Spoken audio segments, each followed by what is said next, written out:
Fala galera, fala aí povo, tudo em ordem? Começando mais um BTM, Bate-Papo Multicultural. Eu me chamo Jogama, estou aqui diretamente do estúdio de R Dias Produções Artísticas para mais um BTM, mais um bate-papo legal.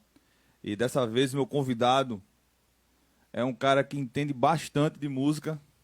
Eu acho que não só de música, mas de arte em geral, que a gente vai ver que talvez, eu falo talvez, mas já com um pensamento de que vai ser, que ele tem realmente uma experiências com, não só com a área musical, mas também com a arte em geral. E aí o nosso convidado de hoje, sem muitas delongas, é o amigo aqui, Marcelo Macedo, mais conhecido como Marcelinho Macedo, proprietário do Peixe Boi Estúdio. E aí, Marcelinho, tudo bem, meu irmão? Tudo bem, boa noite, João, boa noite, galera toda. E aí, meu irmão, como é que estão as coisas? Então, indo, né, navegando nessa dificuldade atual, tentando escapar de como dá e isso aí, voltando a produzir mais agora, as coisas começando a se abrir mais um pouco, a moçada voltando a tocar também mais e as coisas se abrindo um pouco mais. Estamos nessa esperança aí. Para essa área de quem trabalha com estúdio, como foi hein, reagir a essa pandemia, reagir à falta de trabalho? Adaptação, né? Tudo é adaptação, acho que tudo é adaptação. No começo, assim, eu já tinha já estava mais no mercado, então teve várias coisas assim que deu para ir, teve umas mixagens que eu arrumei, assim, a galera mandava, então as coisas que já estavam gravadas. Teve um monte de mixagem que eu fiz, foi legal, uma época de uma pessoa que já tinha gravado um trabalho todinho, estava precisando remixar e foi uma coisa que já estava pronta, então dava para eu fazer só e tal. E aí teve umas paradas e umas subidas, né? Uma hora que a gente começou a gravar mais, e aí a pandemia subia de novo, a gente parava mais, adaptando, tentando diminuir o número de gente, tentando adaptar no que dava, né? Muito confinado essa coisa do estúdio, né? Então era uma coisa que realmente fica insalubre, não tem para onde. E aí a gente fazendo isso, tentando adaptar como dava, mas assim, foi difícil. Difícil, né? Foi difícil, tem sido uma época difícil, né? No geral. Entendi. Aí rolou os projetos emergenciais depois, aliviou alguma coisa. Teve uma hora também que foi complicado ter recebido o dinheiro de alguns projetos e só poder fazer, ter que parar no meio do caminho. Essa coisa do dinheiro que você já tinha recebido versus o que você tinha que fazer. Aí teve até gente que se precisar, tá aqui o dinheiro para a gente devolver de volta, entendeu? Porque também tinha hora que não dava para ser, porque aí essa coisa no começo era mais complicada, a quantidade de gente, das cabeças também, o que achava que era, uma pessoa que achava que era de um jeito, ou de outra coisa, de botar mais gente, confinar. E aí o estúdio tem a coisa do vídeo, que estava começando a rolar, do povo querer gravar vídeo. Sim. E aí é ruim porque era mais gente, né? É esse lance Pode falar, desculpa. de querer botar mais gente dentro para fazer os ao vivo, né? Que o estúdio estava maior e tal, tinha uma capacidade maior de juntar mais pessoas de uma vez, né? Simultaneamente. E aí tinha que cortar um pouco isso para ficar no fim da gravação mais... mas aí fomos adaptando, até gente como que não tinha... Um monte de gente fazendo produção de todo jeito, assim. As coisas também foram indo. O professor Chagas, mesmo me lembrei dele agora, que a gente que fez umas produções, aí Lindenberg já fazia uns guias em casa, que foi até bom para ele, começou a se... Lindenberg é batera também, filho de Chagas. E é? É, Lindenberg Fernandes. Massa. Ele tá no grupo do... Tá no grupo, né? No Pois batera também ele tem aprendido muito. Tem sido... Então foi legal, porque aí ele aprendeu também, tinha que ser uma coisa triangulada, então... Aí Vinícius já botava o baixo na casa dele, e várias outras situações dessas foram rolando também com clientes. Aí estou dizendo assim porque eram clientes que também não estavam dentro da tecnologia. Entendi. Foi todo mundo se adaptando porque dava pela necessidade do que precisava fazer, né? Os primeiros guias ele estava fazendo no celular, mas dava certo. Já chegava lá, já gravava a bateria, já o que importante era que a gente tinha que seguir aquele... De estar produzindo. de estar produzindo de alguma forma, né? O que precisava era do guia mesmo, enfim, chegando o guia a gente bota no tempo de alguma forma e dava certo. E a preparação para isso foi... Não teve, assim, chegou, vai ser fazer assim, ou já existia... Mesmo que não existia essa ideia de pandemia, claro, que ninguém estava pensando nisso, mas eu digo assim, quando jogou a pandemia e vocês já tinha esse plano B de, não, já que tá assim, vamos esperar que a galera Não, acho que manda. foi tudo chegando, assim, esse plano, a internet, essa coisa do estúdio, por exemplo, já tinha vivenciado, mesmo antes da pandemia, ter que gravar voz com alguém dirigindo via Skype. Entendi. Já tinha rolado. Então já abre a cabeça da gente para esse tipo de coisa. Era mais o negociar com a aglomeração, Entendi. né? Que era mais difícil de várias naturezas. Pode crer. E ficava mais restritivo também, né? Os projetos ficando. A gente foi gravar umas cordas pro Animais na Pista. É uma trilha de LR, a trilha era LR que escreveu, e aí era muita gente, a gente queria gravar uma orquestra menor, teve que reduzir um pouco para poder, enfim, comportar, não ficar muito aglomerado, né? Diminuir um pouco aquilo que dava. Então, essas adaptações foram sendo feitas. Tiveram que ser feitas dia a dia, assim, de diminuir a quantidade de gente. Eu me lembro de outra coisa que rolou, que foi na prática, que o disco de Google, ele queria também fazer o disco já deve estar saindo, não saiu ainda, mas eu acho que ele terminou desistindo de uma coisa que ia botar uma galera para cantar, que era uma galera dele, mas então a gente já tinha combinado de trazer de lote, de 4, 5 para fazer nos sábados, aí terminamos desistindo, porque não ia funcionar, né? Já foi a ideia, já foi adaptada, já virou outra coisa, né? Pode crer. Mas o disco ficou bonito. Pode crer. E aí, Marcelinho, quer dizer que a gente começou a falar aqui em relação ao estúdio, mas tu começou mesmo tocando, sendo músico mesmo, sendo né? músico, Tudo, na verdade, o estúdio é em decorrência da música. Foi a forma de ter uma coisa mais sólida na música. Eu não fazia voz e violão, não cantava, não tinha essa coisa de cantar. E no tempo essa coisa de voz e violão era quem conseguia mais no fim, os caras ganhavam melhor, né? Porque a gente músico. Aí os side era mais difícil, né?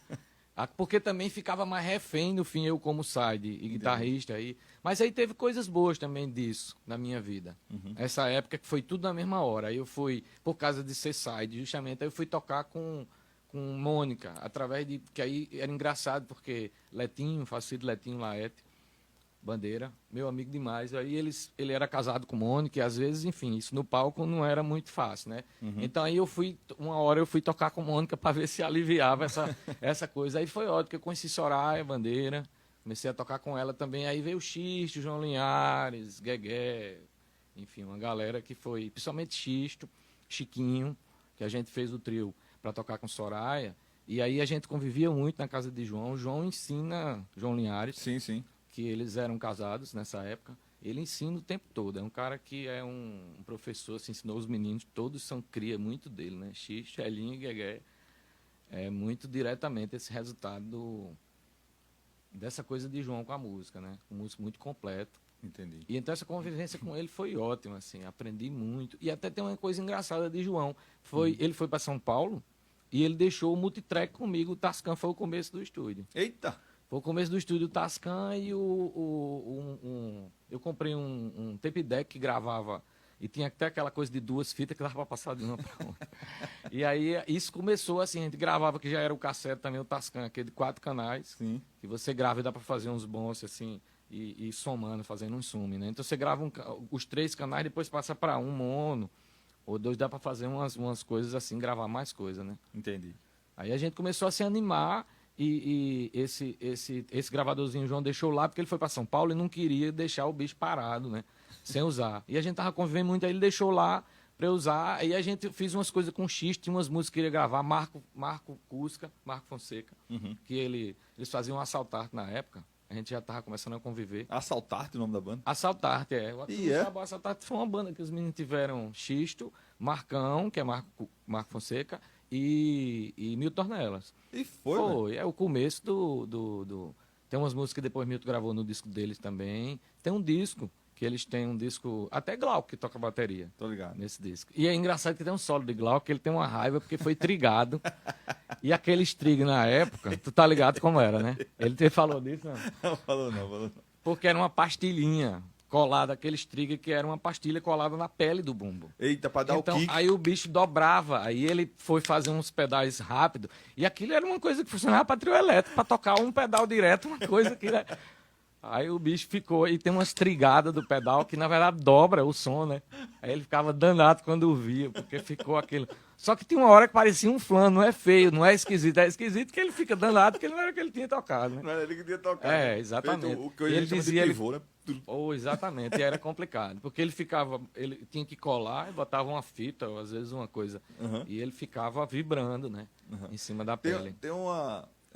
Tem um bate-papo que a gente teve com o George Bustiçava, Sim, eu vi. que ele falou que pra dar o kick do bumbo, É, colocava exata- uma moeda, né? Uma moeda era.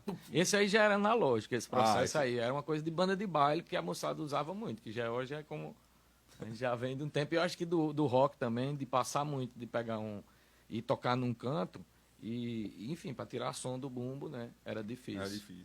E essa coisa do kick, né? Sim. Porque tem a coisa que vem do compressor, não sei o quê. Não tinha muito isso. Então tinha que. Era uma coisa que a moçada usava demais. Porque ele dava já o estalado e puxava o grave e dava um grave de ressonância com Ah. aquele estalado funcionava, né? Entendi. Funcionava para muita coisa.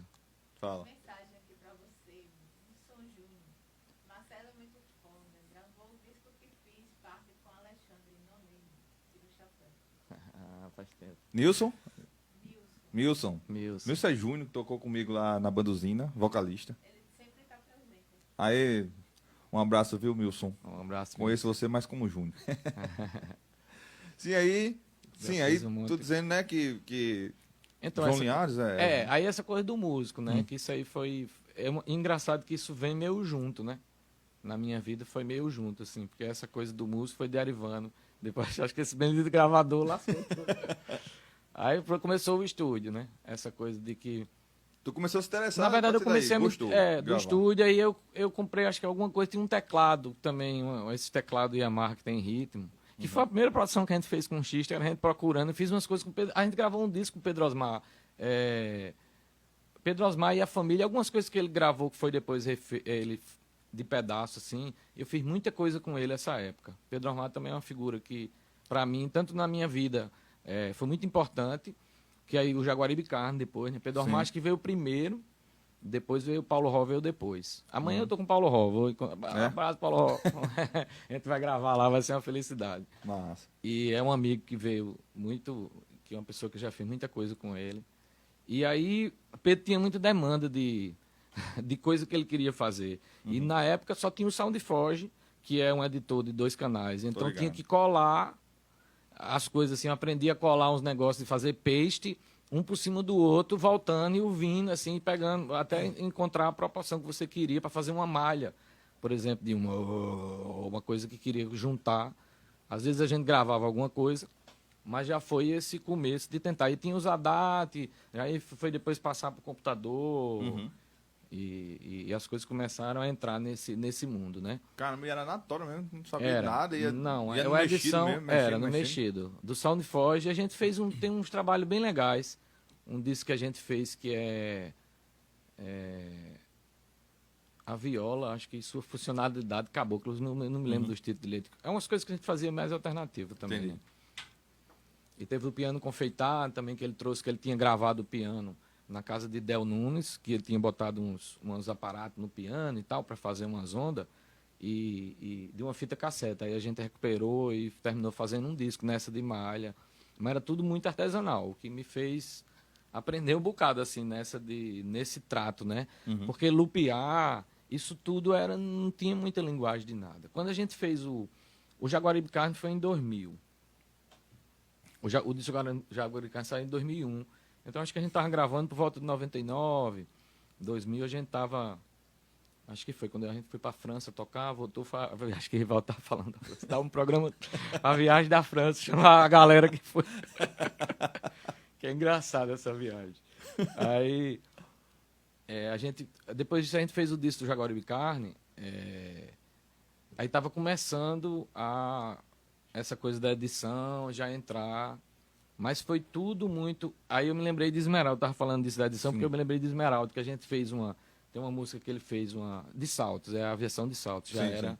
E a gente mexia com o Acid, né? O primeiro disco da Tribo Etnos, a galera da Tribo Etnos, de Vante, a gente também deu um trabalho, não conseguia sair do guia, porque aquele aparato tecnológico ainda era mais... funcionava, Não né? funcionava, é. A gente usava o este, para coisar, a Esmeralda começou a fazer umas coisas, então tem que exportar. Uhum. Mas já fizemos, as ideias já tinham, já estavam lá. E essa coisa de saltos que ele fez foi importante. Aí também foram pessoas que foram chegando e foram ficando, assim, na Entendi. minha vida, que eu fiz talvez as amizades, mas a gente produz mais também, né? Com o Esmeralda eu fiz o Pereira, depois, que é uma coisa que saiu, que é bacana e que teve uma profusão maior agora, né? Foi uma coisa interessante. E é uma pessoa que sempre veio, desde que dessa época, a gente. Acho que a gente estudou o violão, a gente se conheceu ainda, eu já estava saindo, ele estava. Tu estudou na Eu universidade? estudei violão na universidade. Clássico, violão clássico. Violão clássico. Me formei em 97. Ah, Aí tu se foi. formou? Me formei. Me Ah, que formei. massa, bicho. Eu sou formado e aí eu estudei. Foi uma coisa legal também, essa coisa da formação. Eu acho que hoje o panorama lá no estúdio, eu vejo, eu digo isso aos meninos. Eu vi que você trouxe Marcília aqui semana passada. Sim, sim. E Marcília é um cara fantástico, velho, um cientista. É ótimo trabalhar com ele. É ótimo trabalhar com ele. E essa coisa Então, a universidade, eu acho que ela me deu muita coisa positiva, porque eu conheci muita gente. Então, o respeito dos pares e o fazer de muitas realidades diferentes, assim. Uhum. Ele veio muita gente dessa coisa da universidade, né? E naquela época também a gente tinha que estudar o erudito, foi a minha dificuldade, porque no fim eu já era totalmente um músico popular e já vinha disso mesmo, então eu tive que parar um pedaço assim para estudar violão, né? E aí eu me lembro de Djalma, meu professor era Djalma Marques, estudei muito tempo com ele, tá lá em Recife agora, aí ele dizia, olha, essa mãozinha de samba, ajeita essa mão de samba. Na verdade era a mão esquerda, que é essa coisa que você toca e meio assim do swing, né? Então do violão tem uma coisa mais assim. Eu acho que eu fiquei no meio do caminho a vida toda.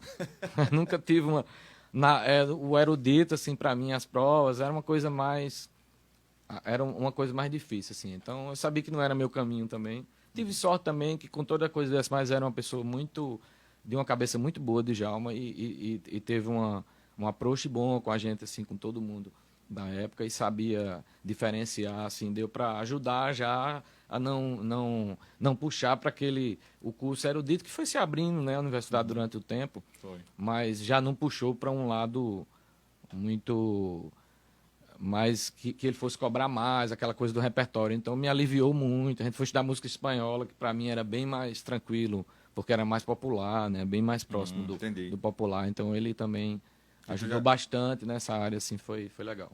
Olha, até fica à vontade Tô vendo aí, viu? Vamos ver um sucozinho aqui. É o tempo que a gente pergunta ali o que é que estão mandando aí pra nós. Silva Fumaça. Pra mim foi uma honra em conhecer Marcelinho e ter gravado o nosso CD no seu estúdio. É o Desunidos, vocalista do Desunidos. Aurício, né? Aurício.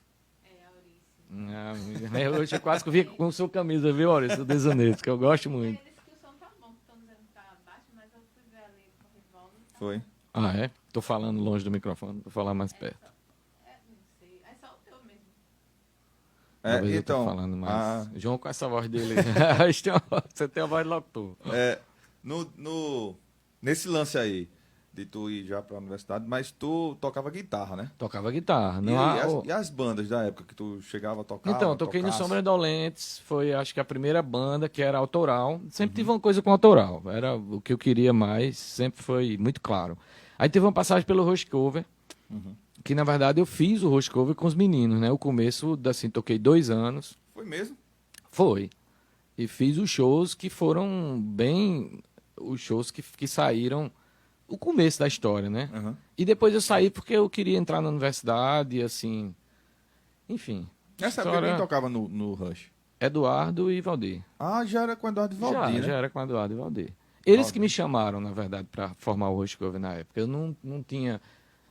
Eu estava querendo entrar, eu gostava mais Na verdade, eu gostava de tudo, era roqueiro. Aí os meninos me chamaram porque a gente fez a banda e passou um tempo. Acho que passei uns 2 anos nessa. Fizemos show em Recife, fizemos show aqui. Fizemos os shows aqui do teatro, inclusive que foi uma coisa que foi gravada, que a gente colocou Tinha um visual, o Nil Buton fez o som, tinha uma galera danada que fazia uma equipe, a coisa da equipe.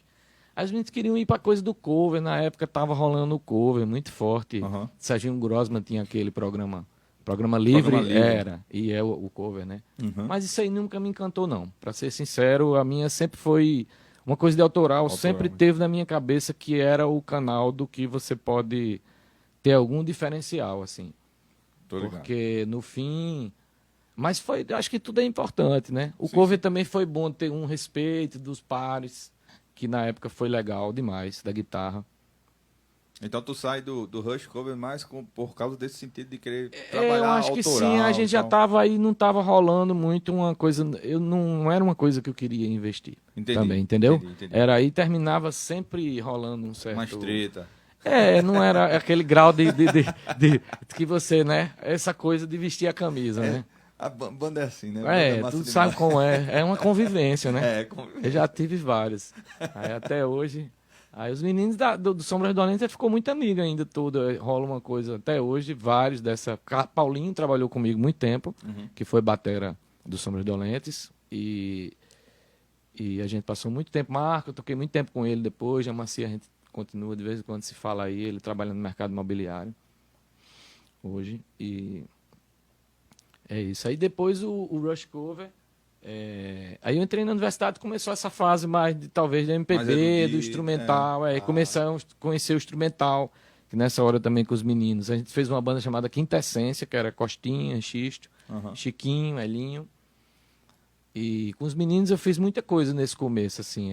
Gravei muitos discos aqui. Gravei o Desfolia de Rua, gravei os discos de Milton Dornella, depois de Ancestrais, gravei todos, assim, eu acho.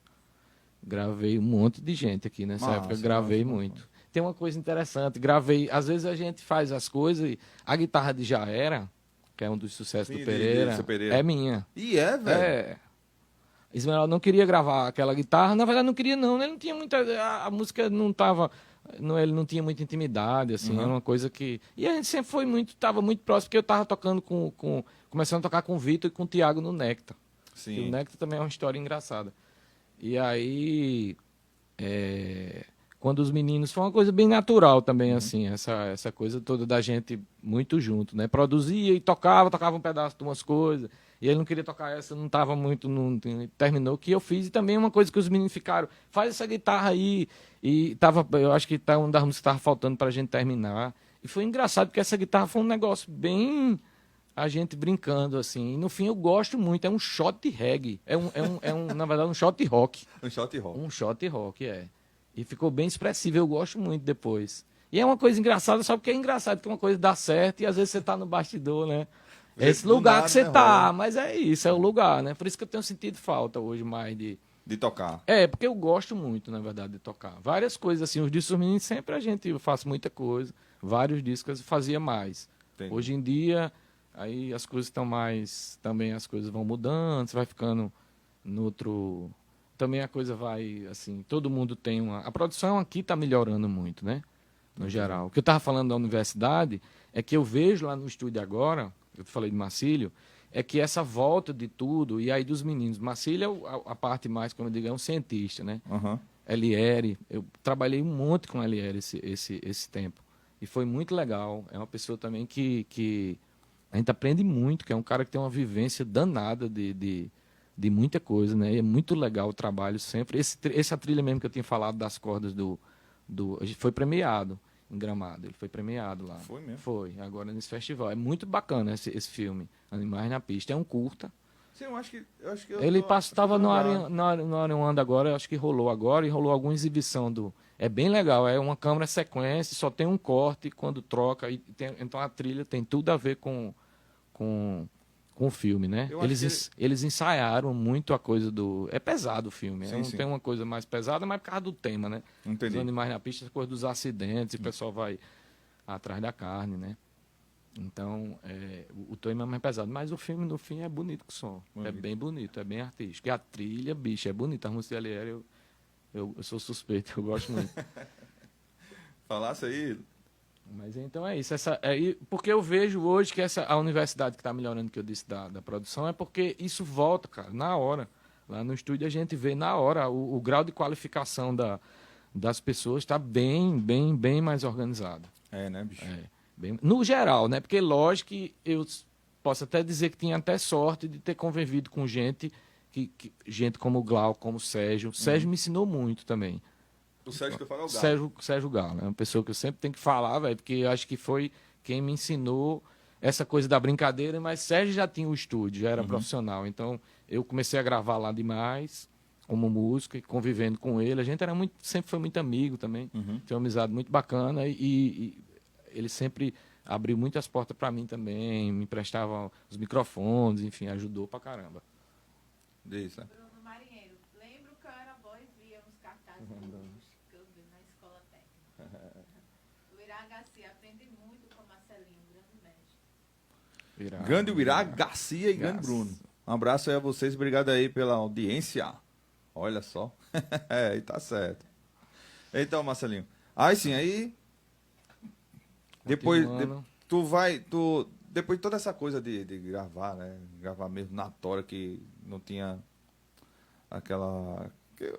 o material necessário, né? E eu lembro que a gente tinha muito essa coisa de querer gravar de todo jeito, quando a gente via que outra banda gravou. Quando você perguntava, gravou como? Mas não, bicho, um gravadorzinho, botou ali e gravou, e tem muito isso.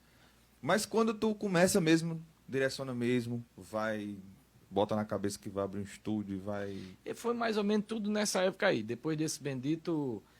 o que foi nessa época de 99, por aí, eu comecei, na verdade, o começo do estúdio é o computador e gravando CD, por exemplo, essa coisa de gravar CD. Aí você começa a fazer umas coisas, comecei a fazer umas produção... aí eu acho que aí, pronto, comecei a comprar algumas coisas do estúdio. Comprei o ADAT...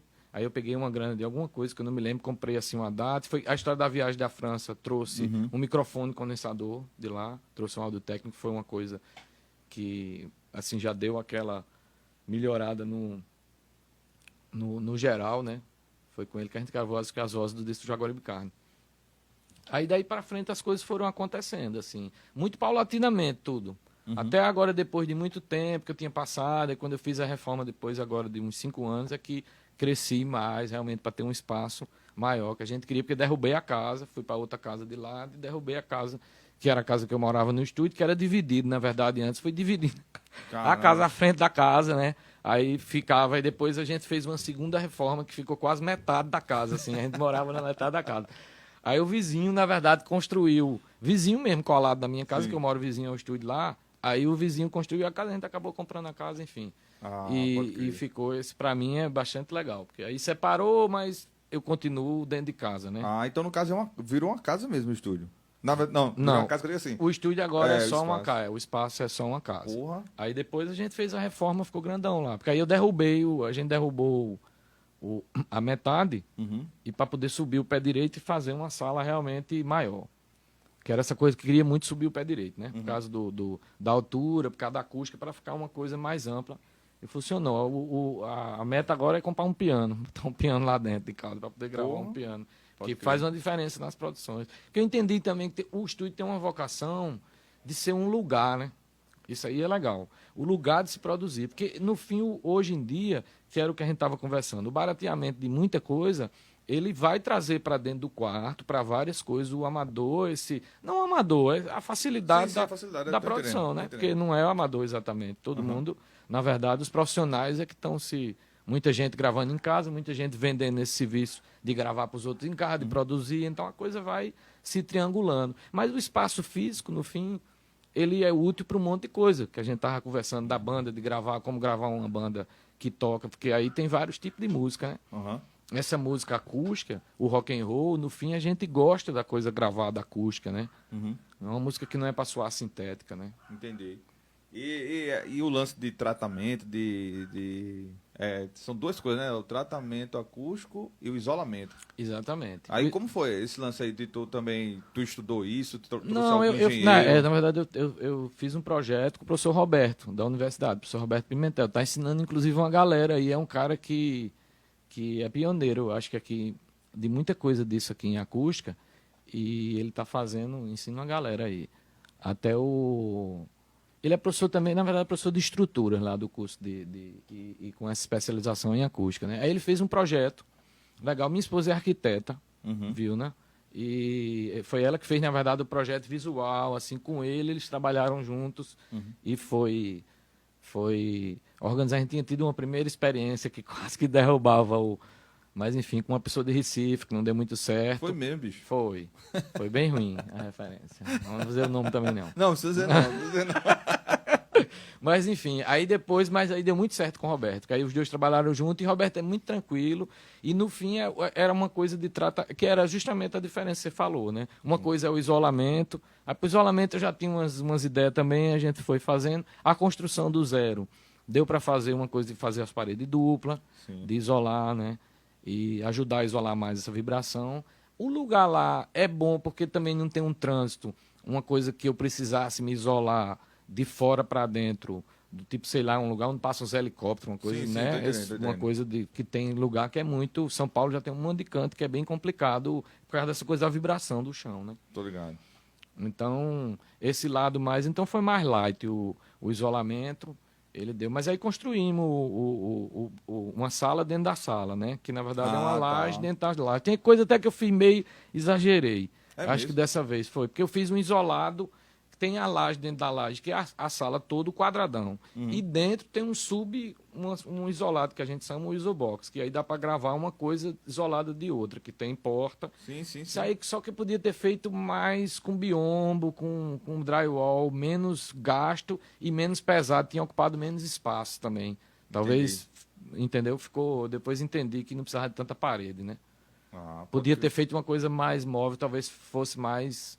Mas é bastante útil também. A gente pode gravar percussão e bateria de uma vez, baixa acústica e bateria, que é uma coisa difícil de você conseguir gravar junto e funcionar, né? Porque o baixo acústico é uma captação bem delicada. Ah, e a então- bateria. Aí essas coisas aí tu foi aprendendo com o tempo na... Fui aprendendo com o tempo. Basicamente, eu acho que e fazendo uns cursos. Ah, também tentando... tu procurou recurso procurei fora, né? alguns recursos, assim, mas não tinha muito, né? Na verdade, para ser sincero, nesse campo de gravação, acho que foi muito com os amigos mesmo. Julian Cabral também, um cara que me ajudou muito. Júlio já tinha estúdio já, né? Já tinha um estúdio. Julian agora é que ele parou mais de gravar, né? Tá fazendo só umas mix, eu não sei o que ele vai fazer ainda, se ele tá pretendendo fazer uma coisa menor, mas um cara que também me ajudou muito, que a gente fazia. Então a gente discutia muito, terminava sendo essa ajuda vinda do que a gente aprendia. Como eu disse, aprendi muito a fazer os discos mesmo no Galo, e lá em Julian também. E as coisas que eu as produções que eu tocava como músico, né? Foi em Recife algumas coisas. Você falou de banda, que é engraçado realmente. Era uma coisa que estava na cabeça o estúdio. Eu me lembro de como foi importante para mim ir gravar. Então não tinha um estúdio aqui. Acho que o Odaí tinha alguma coisa que estava finado Odaí, pai de Rodolfo e de Pedro Chico, né? Então, o professor Odaí eu estudei com ele, inclusive, lá na universidade. Sei. Ele tinha uma coisa de um estúdio aqui, tinha uma data, começou a gravar. Foi ele quem gravou o disco do Jaguaribe Carne, algumas coisas que eles fizeram no Espaço Cultural. A título, acho que é uma coisa mais de registro também. Nessa coisa da gravação tem uma coisa mais erudita, dos grupos, né? Dos grupos de câmara. Então, nessa época, a gente foi gravar com Sombras Dolentes, justamente. Que a gente arrumou a grana, então o esquema era arrumar a grana do show que a gente fazia, né? Pra fazer Acho essas que foi gravações. Festa das Neves, que é essa coisa de um show que fazia era onde tinha uma coisa que ainda dava. Dá um dinheirinho bom. Era, não? que dava pra ter rolava. A gente fazia já autoral, tocava uns covers também, alguma coisa de rock and roll, né? Era mais uma banda de rock. E aí fomos gravar. E eu me lembro que essa experiência foi muito legal. Fomos 2 vezes gravar. Fomos uma vez e foi justamente já tendo demanda aqui, uma coletânea, as coletâneas, que é Música da Paraíba, Aquários, na verdade, aquela coletânea Aquários, que teve 1, 2 e 3, né? A gente participou da primeira e da terceira. Que foram essas 2 gravações, que era essa coisa de uma demanda também. Naquela época tem essa coisa, porque você tem uma demanda, né? Pra tocar no rádio, o lance ainda era fita cassete.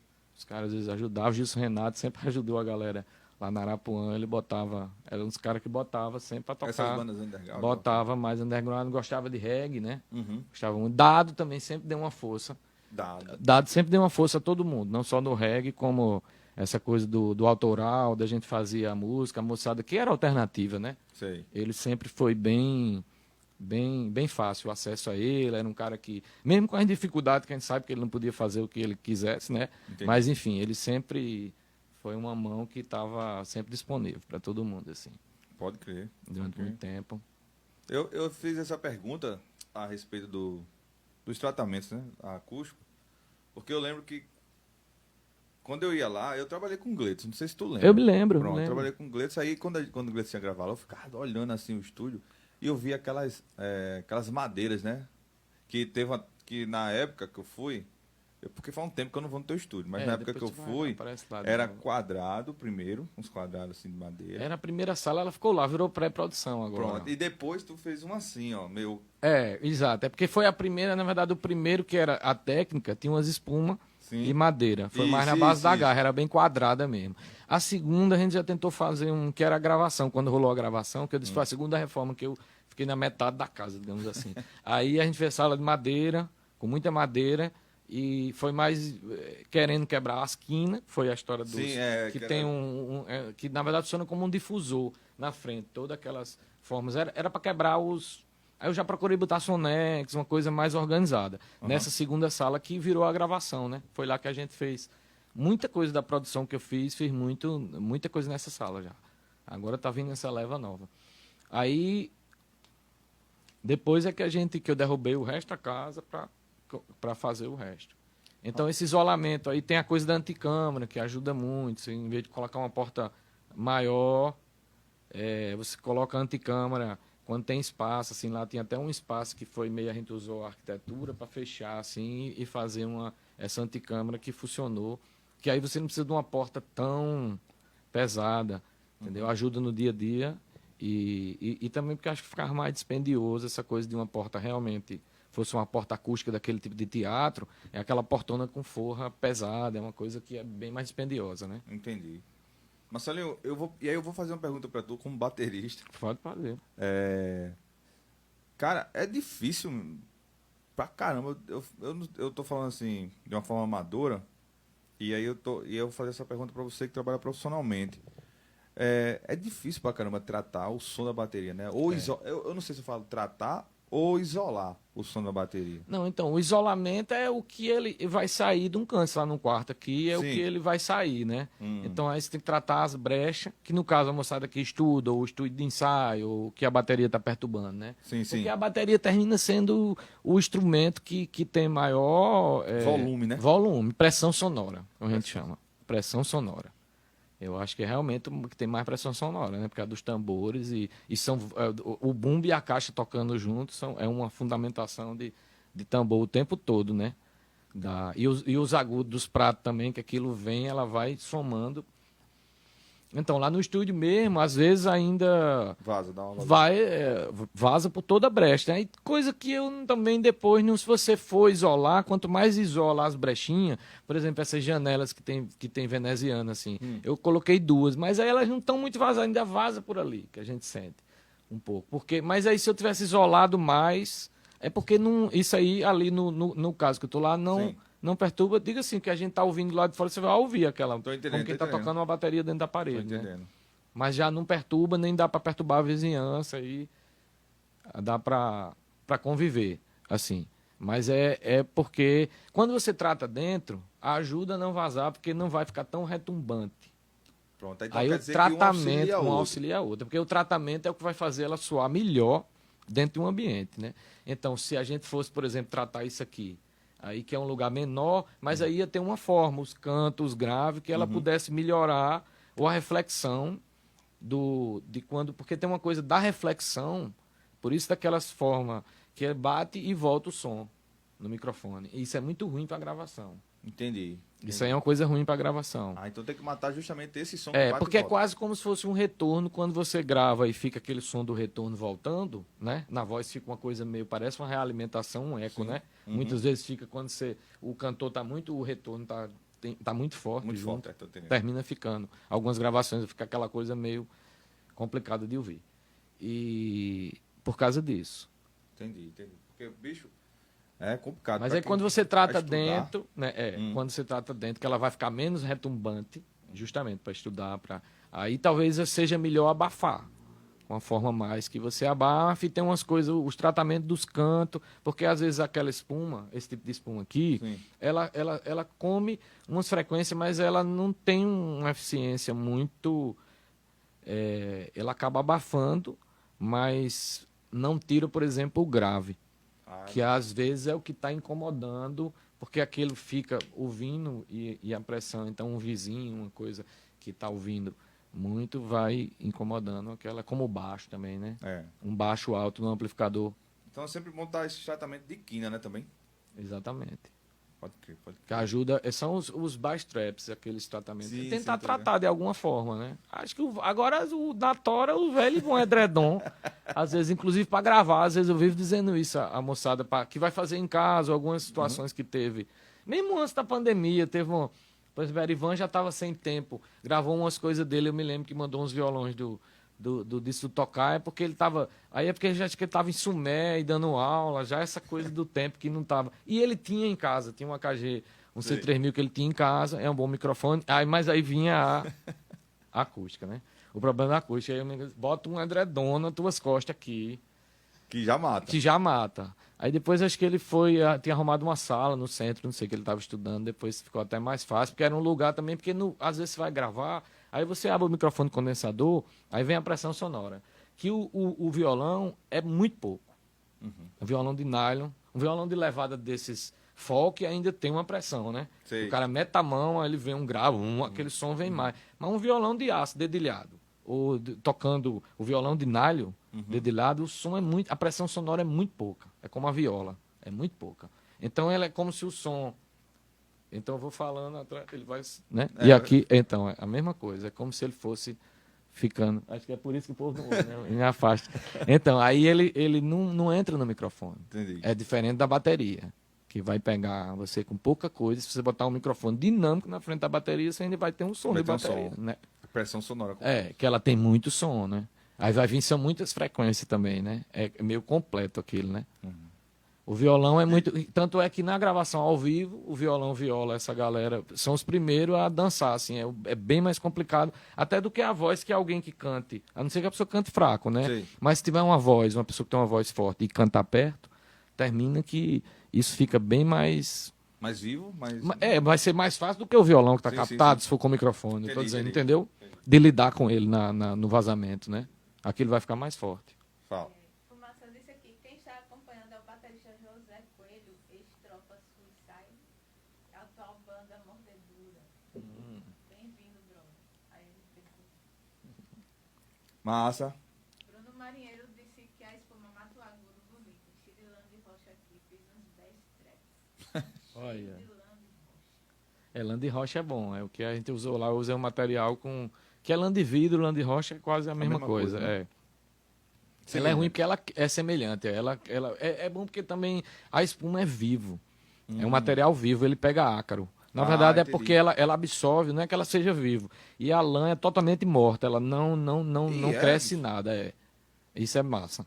Porque aí não evita já o mofo, Sim. já evita essa coisa do ar. A Tem que estar espuma sempre cuidando, né? tem que estar cuidando mais. Poxa. Depois eu tirei a espuma da outra sala, virou meio um depósito lá. Entendi. Aí, Marcelinho, me corrija se eu estiver errado, Fala. mas eu sempre enxerguei você como um produtor independente. Assim, tipo, produtor independente não, de produzir bandas independentes e tal. E muito underground também. Porque eu sempre via muita gente que naquela época do rock e tal, alguma coisa que minha trajetória do rock mesmo, né? Vem do underground e tal, até hoje. E aí, eu sempre ouvia o pessoal, não, vamos gravar lá em Marcelinho, não sei o quê. É isso mesmo? Tu gravou muita banda? Gravei muita coisa, mas sempre foi muito diverso, na verdade. Aham. Né? Eu acho que as coisas foram mudando de acordo com algumas épocas também do que a gente vai fazendo e de como vai se portando a cidade também, eu acho. Mas eu sempre tive essa abertura muito grande. Aí tem essa coisa do rock and roll, aí a gente trabalhou com o Rotten Flies, fiz um disco do Rotten Flies, aí o Desunidos depois, Sistema Brutal, de Sissão também, quem mais? Um monte de gente que eu não vou me lembrar Caramba, tu também. gravou o Sistema Brutal? Gravei o Sistema Brutal. E é Ok. engraçado porque eu já tinha essa coisa de entender, uma coisa legal, porque de entender como era que funcionava. Isso foi, muita coisa foi agora nessa fase nova que a gente tá gravando mais coisas junto. Antes, pré-pandemia, quando tinha aberto o estúdio na sala maior, quer dizer, quando tinha feito a reforma lá, que é essa coisa de adaptar, como eu disse a tu, o rock and roll tem uma coisa de que no fim não adianta você pegar, botar os caras para tocar certinho, entendeu? São outros tipos de produção. A VH faz aquela produção mais, que é uma outra forma de produzir. Inclusive a gente faz muita coisa com ele lá, ele vive gravando as baterias lá e leva para fazer. É uma outra forma de fazer a coisa, né? Porque ele organiza a coisa antes e meio que disciplina a banda para levar, para captar de uma forma. É diferente da banda que aí você tem que entender o que é a diferença do que quer, né? Porque Ramones é uma coisa bem mais natural, né? Essa semana eu estava assistindo, eu assisti um pedaço, ainda estou terminando de assistir a parada do Beatles, que liberou no... Tem um monte de tempo de gravação, né? Tem eles gravando. Não, Netflix? essas Não, coisas? no Netflix não, na Disney, eu acho, no negócio da Disney. Uhum. Mas tem mesmo chato também, tem hora que é meio pra fã, não sou fã muito, não. Gostava do que ouvia, normal, e essa coisa da gravação é muito importante pra todo mundo por causa da época, né? Aí tem muita coisa, mas tem muito isso também, que no fim, inclusive é interessante como a coisa não tá fluindo até chegar o tecladista. Eu acho que é Billy Preston, o nome do cara que tocava tinha tocado com Rolling Stones e com a galera, e o bicho era bem soul. E então acho que deu uma liga nos caras, porque o negócio não tava fluindo, que inclusive essa coisa de quem toca o quê, né? Uhum. Então deu uma liga, a coisa engraçada, que parece que desentalha na hora, as músicas começam a fluir mais fácil. Parece que o bicho trouxe uma certa harmonia, que também é essa época, quando já estava terminando a banda, o negócio já não estava muito organizado, né? Tô ligado. Aí, enfim. Mas... José Coelho é o editor do Zine Contramão Musical da banda Novo Verdura. O Marcelo falou. É massa. Pode falar. Pode falar. E André Nóbrega, guitarrista. Marcelinho, uma grande influência para mim como pessoa e guitarrista. Parabéns pelo programa. Um abraço, André. Sabe o que é André? Sei, lógico. André. André é e a gente conviveu muito nessa do Desunido. A gente já era amigo, na verdade. Uhum. E André é uma figura muito especial, assim, porque é um roqueiro muito erudito, né? Eu digo, ele e Edson são uma figura. Ed também é jurado. Eu já fiz tanta coisa com o Ed. Semana passada eles estavam gravando um negócio com o Wilson lá, um trabalho que eles estão fazendo, outra coisa lá, bem legal. Rapaz, Isso aí. Tem uma coisa bem engraçada com o André. Eu fui tocar, e aí eu tava com a camisa da Desunidos. Aí eu fui tocar, né? E André ia fazer uma participação nesse show. Aí eu terminei de passar o som e tal, e me bati com o André. Aí a gente conversando, tal, aí eu sou André, eu digo, massa, eu lhe conheço. Aí eu disse, eu lhe conheço, sabe de onde? Ele, de onde? Do Zé Viola. Aí ele fez, faz tempo, né? Eu digo, é. E aí, como é que tá tocando? Ele disse, eu tô tocando a Desunidos. Aí, rapaz, isso é uma vergonha com a camisa do Camisa do cara. Mas eu também não, mas o Zé Viola era a referência, porque era o trabalho que inclusive ele faz. Como que o bicho faz de tudo. É engraçado que inclusive o Desunidos ficou até um pouco mais... É diferente, que o bicho ele tem uma coisa de mais leve, mas é bem preciso também a forma, porque ele não é um roqueiro pesado. Entendi. É diferente a coisa que ele, como ele aborda a guitarra, né? E tem uma coisa, era até mais, talvez, meio punk também, né? Entendi. Enfim. Mas Essa experiência de... Não é nem experiência. Pra você... Isso é uma pergunta, assim.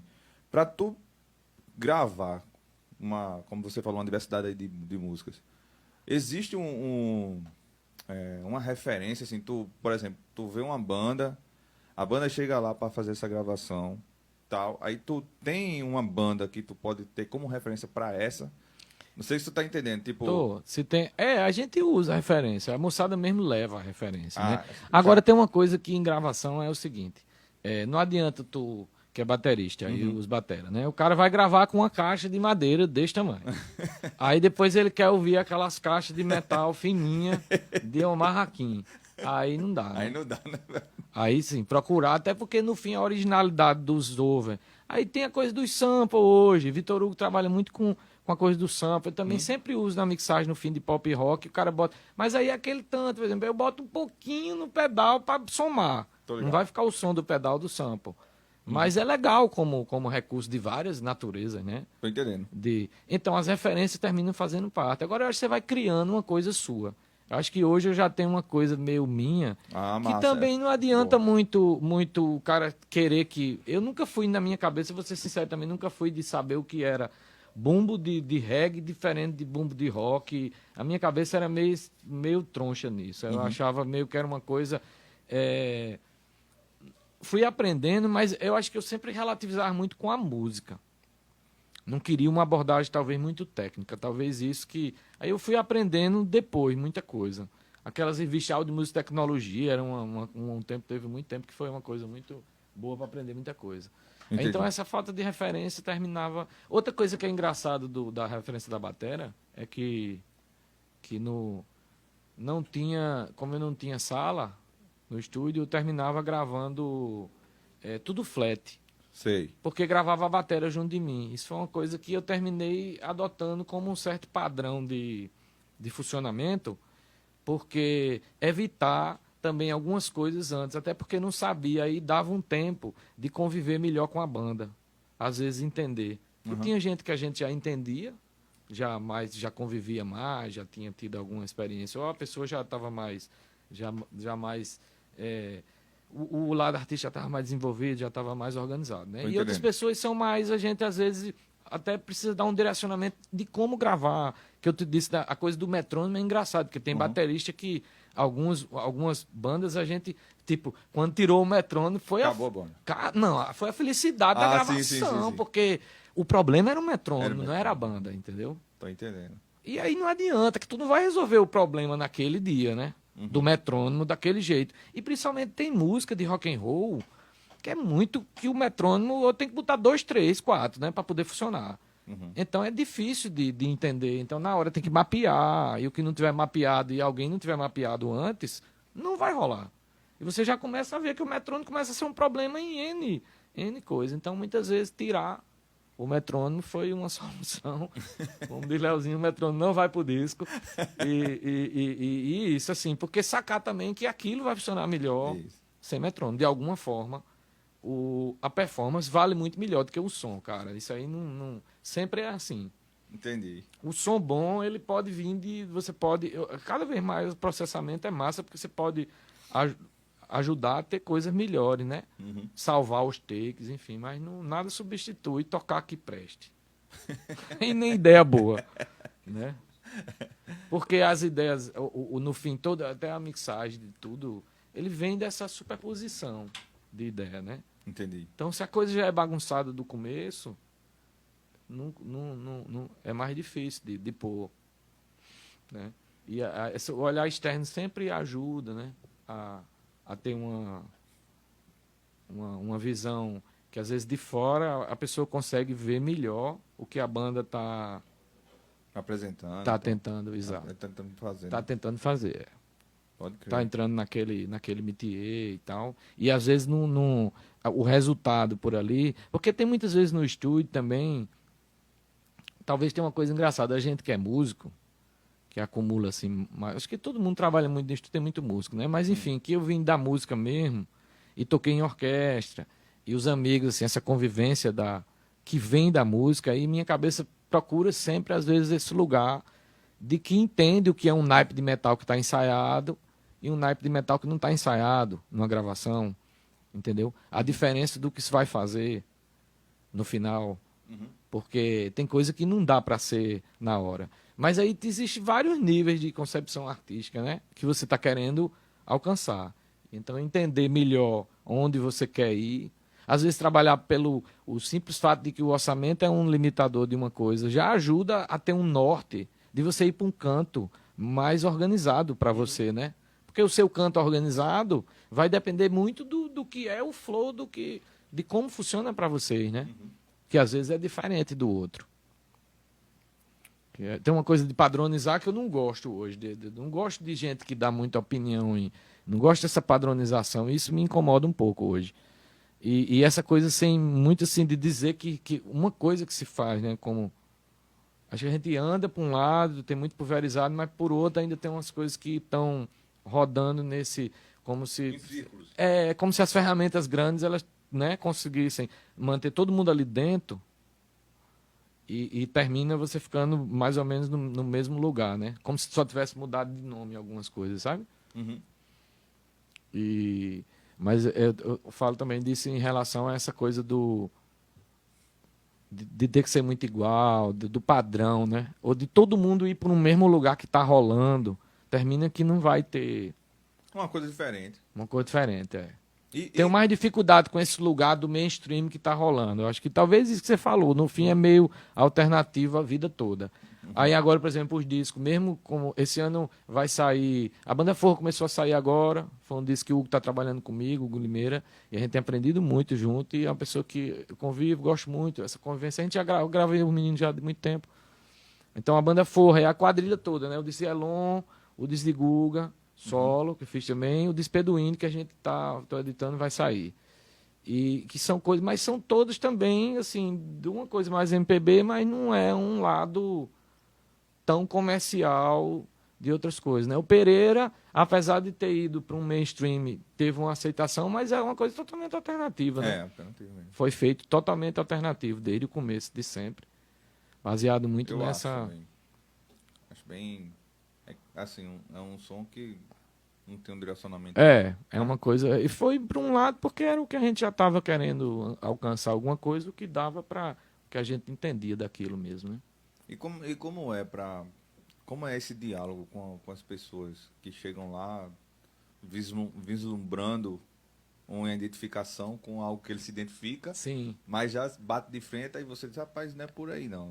Tem que... É isso aí, tem que adaptar e procurar entender. Acho que conversando... Às vezes tem uma coisa meio automática que é difícil, muitas vezes você precisa entender. Às vezes eu faço um filtro entendendo, procurando entender, porque tem de tudo. Já pegasse de tudo. Já peguei de tudo. Eu já marquei um cara outro dia que foi engraçado. Eu acho que ia acontecer essa semana de novo, mas enfim. Acho que eu filtrei antes, que foi engraçado. Aí o cara tava marcado a horas assim. Aí ele disse assim... Ó, aí ele vinha botar uma voz e teoricamente... essa coisa que eu cobro um período, às vezes um período inteiro, às 5 horas... É meio para filtrar também, porque 1 hora de feito estúdio de ensaio não rola porque eu estou fazendo lá, né? E por nível de investimento. E nem estúdio de ensaio requerer de hora em hora, né? Uma coisa que não. E esse gato pingado de gravação. Aí o cara queria fazer uma voz, não sei o quê. E eu fui, estava no momento mais. Vamos fazer, né? Voz violão, acertei acho que 2 horas, não sei o quê. Aí o cara liga um pouco antes. Olha, aí ele disse assim: ó, você pode dizer a seu músico que vá botando a música aí, que quando eu chegar eu tô meio apressado, eu só vou dar tempo de eu botar a voz. Como assim, meu músico? Não, e aí já era a música. Aí, não, a música é essa aqui, não sei o que, não sei o que. Era uma música de um sertanejo dessa, sabe? Aí tu imagina onde ele tava. Quer dizer, era uma coisa que o bicho tava achando que ia chegar lá e que Já alguém tá tudo pronto, não, ou que é essa coisa de pegar o playback da internet, né? Entendi. O nível, né? Caramba, Que você vai botar também. Aí tem essa coisa também que eu acho que é legal e todo mundo... Eu sempre me preocupei com o nível do que ia sair, sabe? De vez em quando filtrava uns negócios que é melhor não se envolver, porque também tem coisa que você sabe que não vai...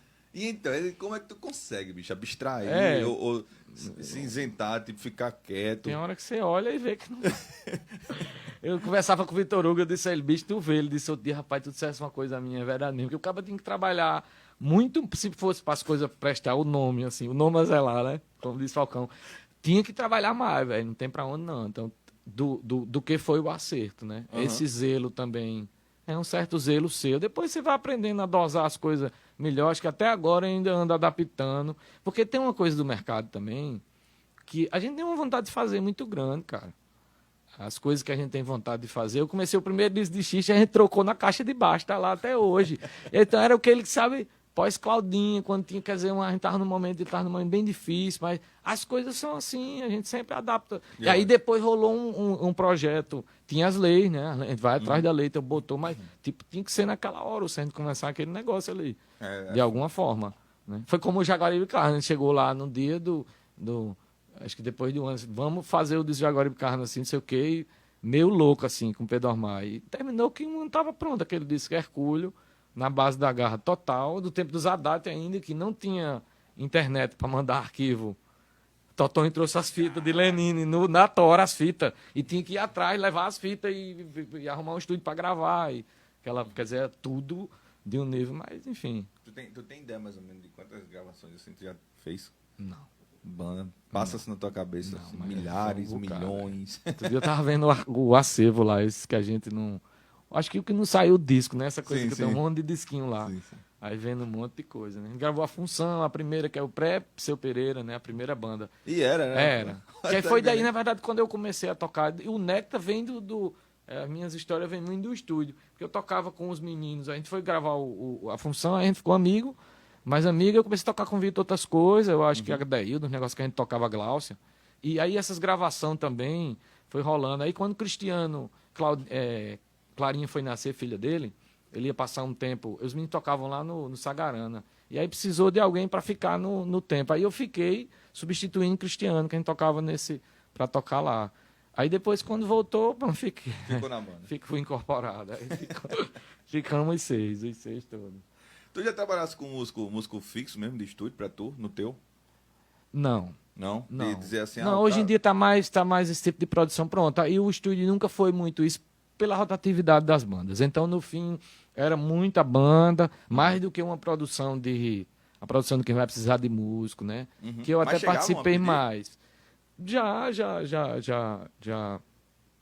Já rolou muita coisa dessa, assim, mas no fim nunca teve. Mas aí os músicos, assim, quem precisa de música, a gente vai indicando, né? Eu prefiro Entendi. filtrar para um lado, assim, porque também eu não vou. Se o cara toca rock, eu não vou chamar ele para fazer uma coisa que não. A gente procura filtrar com quem a gente sabe que vai funcionar, muitas vezes com quem a gente gosta de. Essa coisa do relacionamento tem que entender os músicos, assim. Muitas vezes, lógico que todo mundo vai preferir uma pessoa que é pontual, que é organizada, que tem uns instrumentos, que N coisas dessa, né? Mas eu acho que você termina sempre optando por quem você tem uma facilidade também de, mais do que qualquer uma coisa técnica, é essa coisa de que você tem uma facilidade de conversar, de que a coisa já flui. Você já conhece também, né? Entendi. O trabalho da pessoa já sabe que ele vai funcionar ou não, dentro de uma determinada coisa, né? Agora tu acabou de responder A próxima que eu ia pergunta. fazer, que era justamente tu rola uma filtragem às vezes de um cara que quer fazer um produto contigo e aí tu olha assim aí de bicho realmente não Rola geral, não rola. E outra coisa sabe uma coisa que eu filtrei da minha vida? Publicidade e política. Geral, publicidade já é muito junto, né, da política, mas primeiro a publicidade. As experiências foram difíceis assim para mim, né? Entendi. E aí eu entendi que aquilo eu não queria. Eu não queria aquela relação, eu não queria aquele tipo de agilidade que precisava também, aquele tipo de produção com a música, e terminei optando. Foi até bom, porque muitas vezes, quando chega na hora da política, principalmente, muita gente, o meio é o mesmo da gente aqui, né? Muita gente está no mesmo meio, então acaba que sobra para mim a música. Eu ganhei vários clientes nessa principalmente depois de 2 ou 3 atrás, que estava rolando mais ainda estúdio, assim. Depois eu acho que começou muito essa coisa mais das placas de som, então tudo foi ficando muito mais a moçada da publicidade, quem fazia tudo já, né? Obrigado. Antes usava-se mais os estúdios, né? Pode crer. Mas semana passada ainda recebi E aí era justamente o que não dava nem pra fazer, dá vontade do cara já brigar com o cara, sabe? Que ele mandou a referência, né? Ele mandou a referência, já era de cara perguntando quanto era, e era nesse estilo aqui. Aí, quando eu vi, eu digo, não, se eu brigo com esse cara, não. Aí, não brigue não. Vou nem brigar, né? Eu brigava, mas eu tô brincando. Aí eu disse, não, amigo, eu não faço, eu prefiro fazer. A gente faz mais música aqui. Mas numa dessa, como eu disse, ganhei vários clientes, porque a moçada estava ocupada, né? Eu me lembro que o Tarcísio estava ocupado lá, virou produtora, a galera gravava muito com ele aí. Foi os primeiros clientes, já ganhei um monte de gente que queria fazer música, aí eu fiquei mais nessa aí. De fazer música mesmo. Que me satisfazia mesmo. Marcelinho, a gente aqui, toda vez eu falo, cadê o chefe? Passa da hora, sempre passa, né? É porque o Instagram ele tem um negócio de se ele Corta, derrubar, né? né? Aí a gente perde Os pontos do... não perde a live toda. Tá, entendi. Não grava. Não fica, né? Não fica. Tá, entendi. Tem que por isso pra- por isso que Rivaldo toda vez chega e dá o Porque ele, pra funcionar como programas, né? Pra Isso, a galera não isso. ficar um negócio... porque ele dá um corte. Eu não entendo como é, sabe? Eu também estou mais por fora, ando aprendendo essa linguagem novas. Então é isso. E Eu agradeço demais aqui o espaço. eu agora sim que o chefe chegou. Bom, a gente vai se despedindo aqui. Queria agradecer mais uma vez aquelas pessoas que vêm nos acompanhando sempre. A gente está aqui com esse intuito, com esse objetivo de permanecer, de trazer muito mais gente, de dar esse espaço para a gente conversar, dialogar com várias pessoas que fazem e fizeram, na verdade, fizeram e vêm fazendo com que a nossa cultura continue rica, que desde o início sempre manteve-se rica nas artes em geral. E hoje eu agradeço demais a você, Marcelinho, por ter aceito o convite. Queria saber se você gostaria de falar mais alguma coisa. Não, é isso aí. Eu agradeço também demais. Acho que o espaço é super importante. Esse espaço de divulgação e de produção do que se faz aqui é muito importante, porque a gente tem uma carência. Realmente existe uma carência ainda e existe uma carência de informação também das pessoas, que às vezes muita gente acha que a gente nem consegue fazer o que a gente já consegue fazer aqui. As pessoas nem entendem que a gente Nem entende, tá... às vezes acha que não... mesmo. Exatamente. Só está parabenizando aqui, teve amigos muito legal. O Irá, Anderson Nobre, né? Tá todo Um abraço aí pra galera que tá Abração assistindo. pra todos. Né? E então, gente, eu me chamo Jogama, estamos aqui diretamente de RDs Produções. Esse é o BTM, o Bate-Papo Multicultural, e agradeço mais uma vez a todos. Um forte abraço e até a próxima semana.